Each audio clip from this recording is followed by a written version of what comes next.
At some point in time during one of her dreams or visions, Ellen White supposedly looked inside the Ark of the Covenant, and lo and behold, highlighted for her eyes only, was the Sabbath commandment.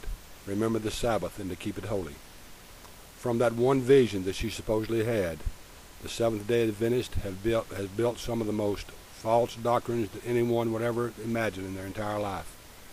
But just imagine, of all the moral commandments written in the Ten Commandments, thou shalt not kill, thou shalt not commit false witness against thy neighbor, all of the other moral commandments in there, she picked the one ceremonial commandment that doesn't mean a thing. One ceremonial commandment out of all the 9 other moral commandments in there, she saw highlighted the Seventh-day Adventists' one belief that carries them today, the Sabbath day. Remember that, and let me read these verses about the Old Covenant and how it would one day pass away. Coming from Jeremiah chapter 31, beginning at verse 31.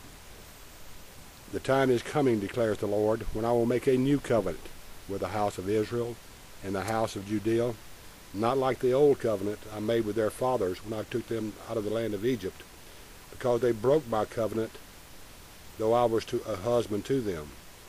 This is the covenant I will make with them in the house of Israel at that time, declares the Lord. I will put my laws in their minds and write them in their hearts. I will be their God, and they will be my people. And it often concerned me something about the Old Testament and the old laws. And it finally dawned on me one day about the covenant and the Ten Commandments written in stone. They never touched the human heart.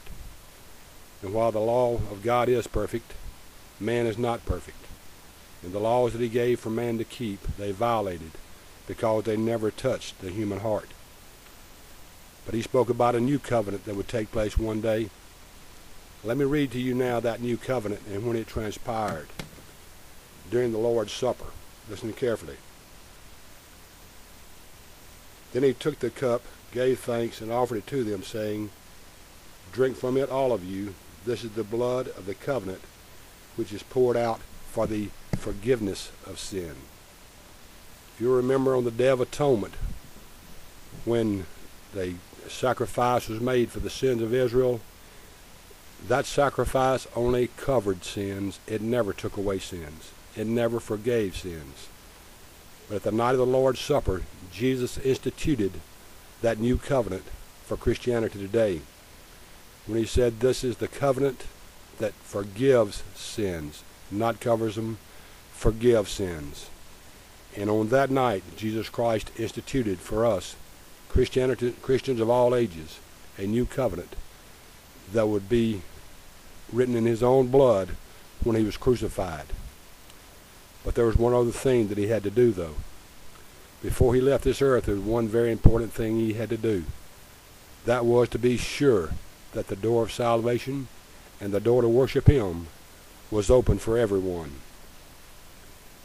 If you will turn to Mark chapter 16, beginning at verse 1, you'll see the word there, Sabbath.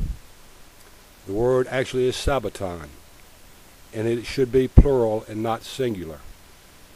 Look up any Greek scholar, talk to any of them.